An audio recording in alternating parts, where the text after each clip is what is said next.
Vamos a continuar con la sesión académica. Antes que nada, disculparme por el error que cometí. Reitero mis disculpas, perdón, y también con el doctor Ruelas, disculparme. Y bueno, vamos a dar inicio ahora sí a la sesión académica después del comentario que hice al inicio de la misma para atender al simposio titulado Atención humana a los pacientes, pasado, presente y futuro. Y a partir de este momento dejo la palabra al doctor Enrique Ruelas para que lleve la coordinación de este simposio. Gracias, doctor Ruelas. Por la invitación para participar en una de estas sesiones nuestras de cada año en la Academia Nacional de Medicina. A manera de introducción, quiero hablar de confusiones y definiciones. Imaginemos la siguiente escena, aquí, en el auditorio. Un grupo de médicas y médicos a quienes preguntamos directa y concretamente: defina usted qué es un infarto agudo del miocardio. O defina usted qué es gastritis.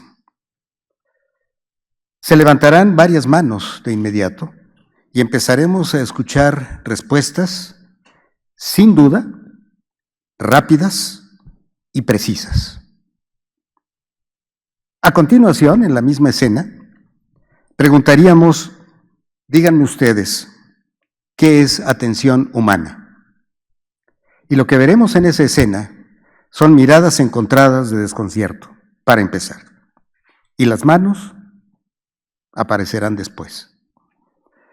De aquellos que levanten las manos escucharemos duda, circunloquios y confusión. Si el infarto agudo del miocardio o la gastritis se pueden definir tan claramente, porque se han enseñado desde la escuela a los futuros médicas y médicos, ¿por qué no puede existir lo mismo cuando preguntamos qué es la atención humana? ¿No es acaso tan o más elemental saber qué es la atención de un humano que la atención de una gastritis o de un infarto de ese humano? ¿Por qué entonces no tenemos la respuesta en la punta de la lengua? Y en torno entonces a la atención humana vivimos en medio de confusiones.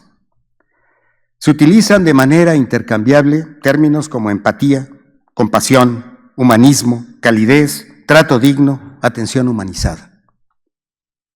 Cuando se habla de infarto, punto. De gastritis, gastritis. Aquí se habla de 6 términos diferentes para tratar de explicar uno muy concreto: cómo dar atención humana a una persona. Si hablamos de empatía, la definición del diccionario es capacidad de identificarse con alguien y compartir sus sentimientos. En términos coloquiales, ponernos en los zapatos del otro. ¿Es eso suficiente para dar una atención humana?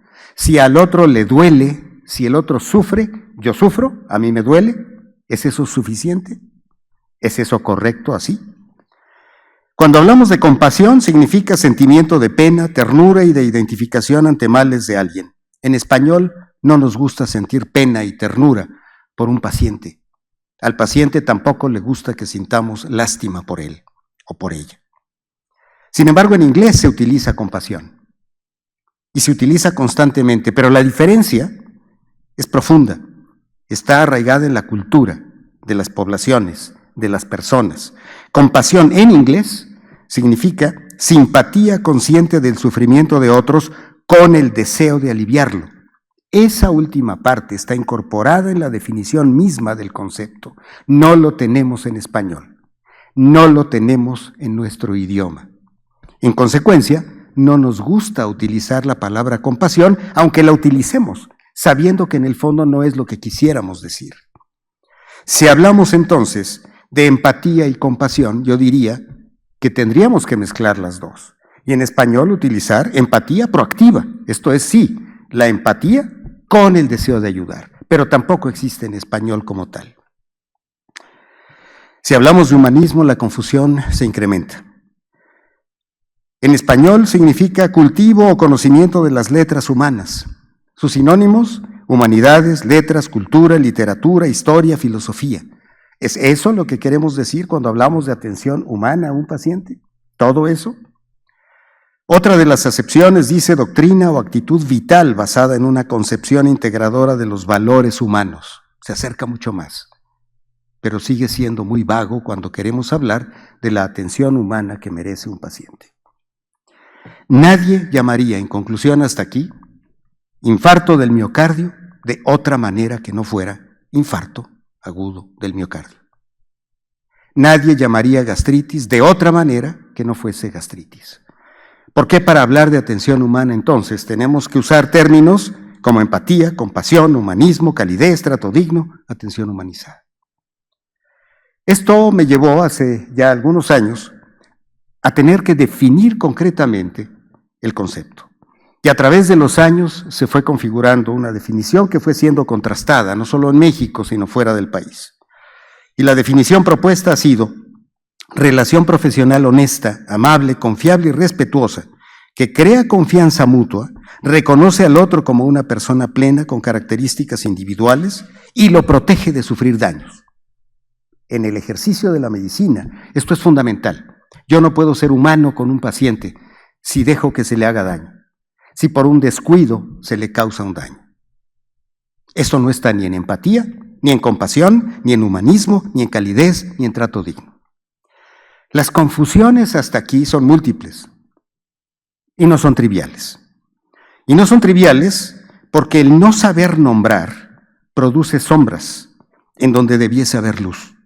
Y donde no hay luz y donde hay sombras, es imposible distinguir lo que es de lo que no es. Y en esas sombras es en las que estamos involucrados todos cuando hablamos de atención humana sin saber exactamente qué queremos decir.